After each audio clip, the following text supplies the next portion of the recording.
हम आपको आज सुना रहे हैं कृष्ण के जीवन की ऐसी 4 कहानियां जो बहुत ही दुर्लभ हैं। जानें कि कैसे दुर्योधन की पत्नी कृष्ण भक्त हो गई, कैसे कृष्ण ने सत्यभामा के घमंड को ठीक किया, कृष्ण का सिरदर्द कैसे अजीब ढंग से गायब हो गया और क्यों कृष्ण ने अपने एक भक्त को उसके हाल पर ही छोड़ दिया।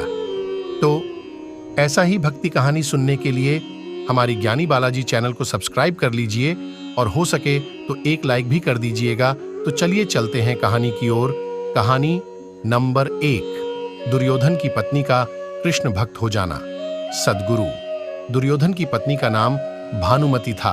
वो एक बहुत ही सुंदर लड़की थी और जब कृष्ण दुर्योधन के महल में मेहमान बनकर आए तब वो सिर्फ 17 साल की थी।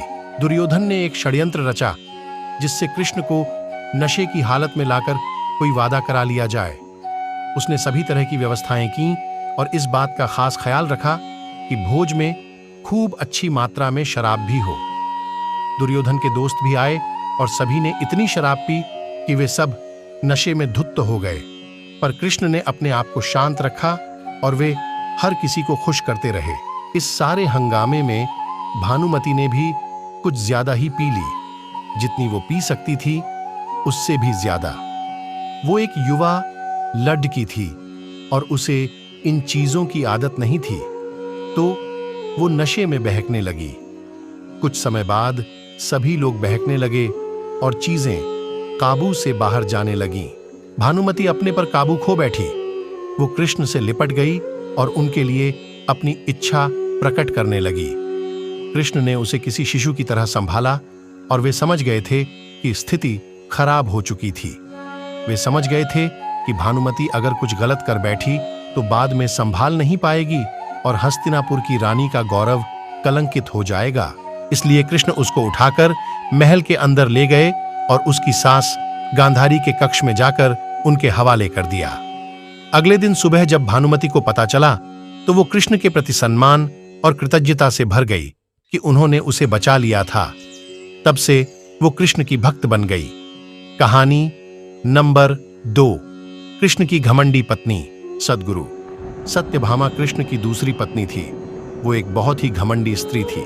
उसका ये मानना था कि वो सबसे सुंदर और सबसे अमीर स्त्री थी, क्योंकि उसके पिता एक बहुत ही धनवान व्यक्ति थे। तो सत्यभामा जितने और जो रत्न और आभूषण और संपत्ति चाहती थी वो सब उसके पास थे। स्वाभाविक रूप से घमंड उसकी एक बड़ी समस्या थी। एक बार कृष्ण के जन्मदिवस के अवसर पर सत्यभामा ने सोचा कि वो सबको दिखाएगी कि वो कृष्ण को कितना प्यार करती थी। तो उसने तय किया कि वो कृष्ण के वजन जितना सोना शहर के लोगों में बांटेगी। एक बार कृष्ण के जन्मदिवस के अवसर पर सत्यभामा ने सोचा कि वो सबको दिखाएगी कि वो कृष्ण को कितना प्यार करती थी। तो उसने तय किया कि वो कृष्ण के वजन जितना सोना शहर के लोगों में बांटेगी। इसे तुलाभार कहते हैं। ये मंदिरों में होता है। लोग एक बड्ढी तराजू में अपने वजन के बराबर का मक्खन, घी या चावल या कुछ और रखकर वो चीज लोगों में बांटते हैं। चावल, नमक, दाल या सोना या वो कुछ भी आप दे सकते हैं जो देना चाहें। ये प्राचीन परंपरा हमारी संस्कृति का एक हिस्सा है। सत्यभामा ने तुलाभार की व्यवस्था की। लोग बहुत प्रभावित हुए, पर कृष्ण पर इन बातों का कोई असर नहीं हुआ। वे जाकर तराजू के एक पलडिढे पर बैठ गए। सत्यभामा जानती थी कि उनका वजन लगभग कितना है और उसने उतना सोना तैयार ही रखा था। पर जब उसने सब सोना दूसरे पलडिढे पर रखा तो कांटा जरा भी नहीं हिला। कृष्ण का पलडिढा थोड़ा भी ऊपर नहीं हुआ। सत्यभामा ने तुलाभार की व्यवस्था की। लोग बहुत प्रभावित हुए, पर कृष्ण पर इन बातों का कोई असर नहीं हुआ। वे जाकर तराजू के एक पलडिढे पर बैठ गए। सत्यभामा जानती थी कि उनका वजन लगभग कितना है और उसने उतना सोना तैयार ही रखा था। पर जब उसने सब सोना दूसरे पलडिढे पर रखा तो कांटा जरा भी नहीं हिला। कृष्ण का पलडिढा थोड़ा भी ऊपर नहीं हुआ। ऐसा ही कुछ तब भी हुआ था जब कृष्ण एक शिशु थे। एक राक्षस आकर उन्हें ले जाने लगा। तब कृष्ण ने अपना वजन इतना बढ़ा लिया कि राक्षस वहीं गिर पड़ रहा और कृष्ण ने उसके ऊपर बैठकर उसे कुचलकर मार डाला। क्रिया योग में एक ऐसा तरीका है जिससे कोई योगी अपना वजन बढ़ा या घटा सकता है। ऐसी बहुत सी कहानियां हैं कि ऐसे योगी भी थे जो पहाड़ की तरह भारी हो जाते थे। तो इस बार भी कृष्ण अपना वजन बढ़ाकर तराजू में बैठ गए। सत्यभामा ने उतना सोना दूसरे पलडढ़े पर रख दिया था जितना उसके हिसाब से कृष्ण के वजन के बराबर था, पर कुछ हुआ ही नहीं। तब तक शहर के सभी लोग ये घटना देखने के लिए आ गए थे। तब उसने अपने नौकरों से वो सभी गहाइने मंगवाए जो उसके पास थे। एक के बाद एक वो गहने डालती जा रही थी और सोच रही थी कि काम हो जाएगा, पर कुछ नहीं हुआ। तब उसने वो सब कुछ भी रख दिया जो उसके पास था, पर पलडेढ़ा जरा भी नहीं हिला। वो रोने लगी क्योंकि ये सब उसके लिए बहुत शर्मजनक था। सारा शहर देख रहा था और उसके पास पर्याप्त सोना नहीं था। वो जो हमेशा अपनी संपत्ति के बारे में इतनी घमंडी थी, उसके पास पर्याप्त सोना नहीं था और उसे समझ में नहीं आ रहा था कि वो क्या करे। तब उसने रुक्मिणी की ओर देखा, जिससे वो बहुत जलती थी और हमेशा परेशान रहती थी। उसने रुक्मिणी से पूछा, अब मैं क्या करूं? क्योंकि ये बात सिर्फ मेरे लिए ही नहीं, पर तुम्हारे और हम सबके लिए भी बहुत श्रमजनक है। मैं क्या करूं?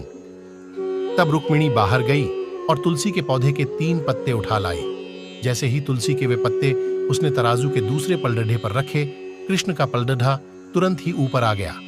कहानी नंबर 3, कृष्ण का अर्धभक्त सद्गुरु।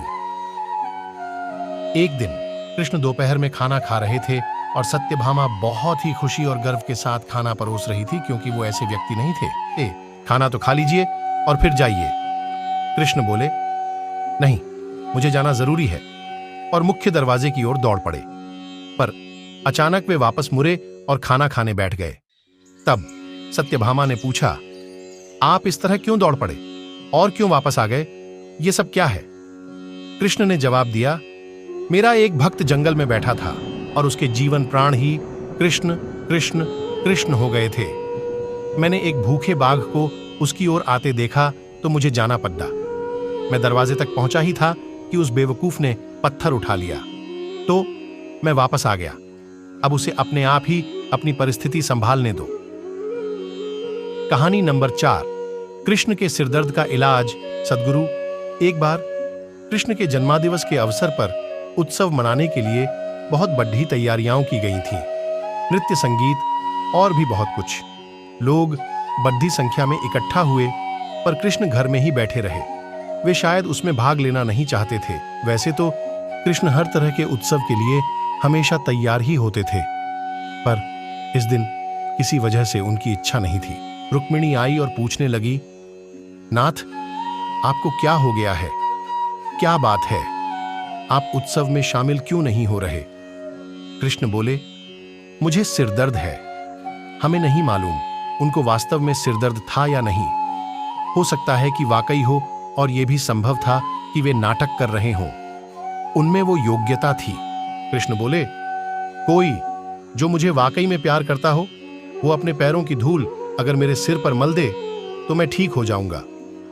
रुक्मिणी बोली, हमें वैद्यों को बुलाना चाहिए। तो वैद्य आए। उन्होंने हर तरह की दवाइयां दी। कृष्ण बोले, नहीं, ये सब चीजें मुझ पर असर नहीं करेंगी। लोगों ने पूछा, तो हमें क्या करना चाहिए? तब तक बहुत सारे लोग इकट्ठा हो गए थे। सत्यभामा आई, नारद आए, हर कोई परेशान था। क्या हो गया? क्या हुआ है? कृष्ण को सिर दर्द है, हम उन्हें ठीक करने के लिए क्या करें? कृष्ण बोले, कोई जो मुझे वाकई में प्यार करता हो, वो अपने पैरों की धूल अगर मेरे सिर पर मल दे तो मैं ठीक हो जाऊंगा। सत्यभामा बोली, ये क्या बात हुई? मैं आपसे बहुत प्यार करती हूं, पर यह नहीं हो सकता कि मैं अपने पैरों की धूल लेकर आपके सिर पर लगाऊं। हम ऐसा काम नहीं कर सकते। रुक्मिणी रो रही थी। हम ये कैसे कर सकते हैं? ये तो आपका अनादर होगा, अपमान होगा। हम ये नहीं कर सकते। नारद भी पीछे हट गए। मैं ऐसा कुछ भी करना नहीं चाहता। आप स्वयं भगवान हैं। मुझे नहीं मालूम कि इसमें क्या रहस्य है। पता नहीं इसमें कौन सा जाल होगा।